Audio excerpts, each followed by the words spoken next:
नमस्कार दोस्तों, आज मैं आप सभी के समक्ष सोमवती अमावस्या की व्रत कथा प्रस्तुत कर रही हूँ। जो अमावस्या सोमवार के दिन पड़ती है उसे सोमवती अमावस्या कहा जाता है। जो व्यक्ति सोमवती अमावस्या के दिन 108 वस्तुओं की भंवरी देता है और शिव गौरी गणेश का पूजन करता है उसे अखंड सुख और सौभाग्य की प्राप्ति होती है। आइए शुरू करते हैं सोमवती अमावस्या की व्रत कथा। एक बार एक गरीब ब्राह्मण परिवार था।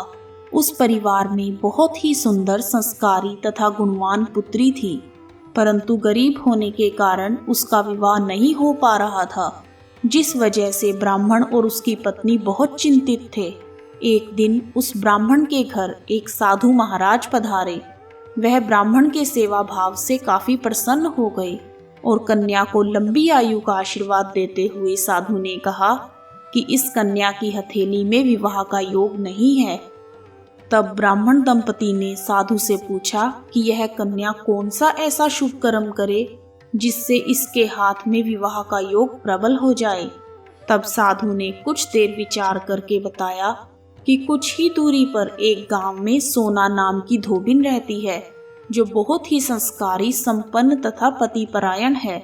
यदि आपकी पुत्री उसकी सेवा करे और वह धोबिन इसकी मांग में अपना सिंदूर लगा दे तो उसके बाद इस कन्या का विवाह हो जाएगा।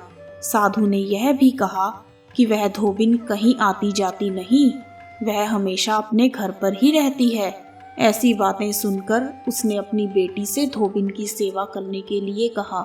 अगले दिन ही प्रातःकाल कन्या मुंह ढककर सोना धोबिन के घर जाती है और उसके यहाँ साफ सफाई तथा अन्य सारे काम करके फिर अपने घर वापिस आ जाती है।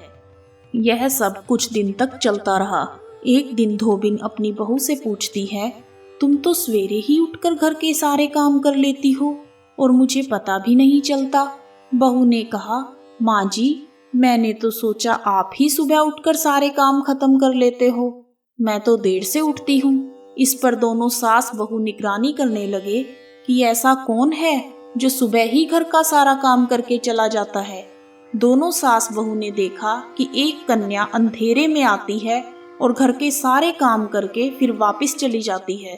अगले दिन जब ब्राह्मण की पुत्री धोबिन के घर आई तो धोबिन उसके पैरों में गिर पड़ी और उसे पूछने लगी कि हे देवी, आप कौन हैं जो इस तरह चुपचाप मेरे घर की चाकरी कर रही हैं। तब कन्या ने साधु द्वारा बताई गई सारी बातें बताई। लड़की की बातें सुनकर सोना धोबिन सिंदूर देने के लिए तैयार हो गई। सोना धोबिन के पति थोड़े अस्वस्थ थे, वह कहीं बाहर जा रहे थे।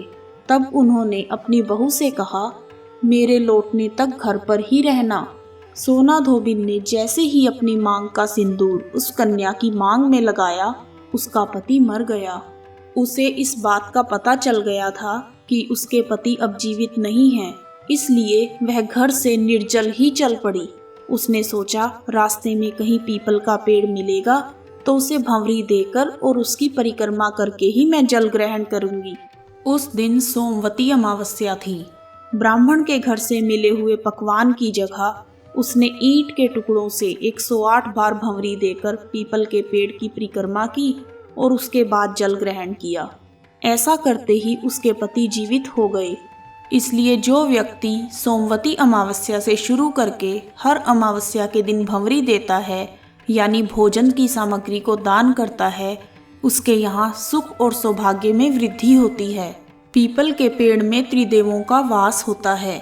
जो व्यक्ति हर अमावस्या को ना कर सके, वह सोमवार को पड़ने वाली अमावस्या के दिन 108 वस्तुओं की भंवरी देकर शिव गौरी गणेश का पूजन करता है, उसे अखंड सुख और सौभाग्य की प्राप्ति होती है। कथा समाप्त। ओम नमः शिवाय। यदि आपको कथा पसंद आई है तो कमेंट बॉक्स में ओम नमः शिवाय अवश्य लिखें और समुन्नी टीवी धार्मिक स्टोरीज चैनल को लाइक और सब्सक्राइब करना ना भूलें। आप सभी का हार्दिक धन्यवाद।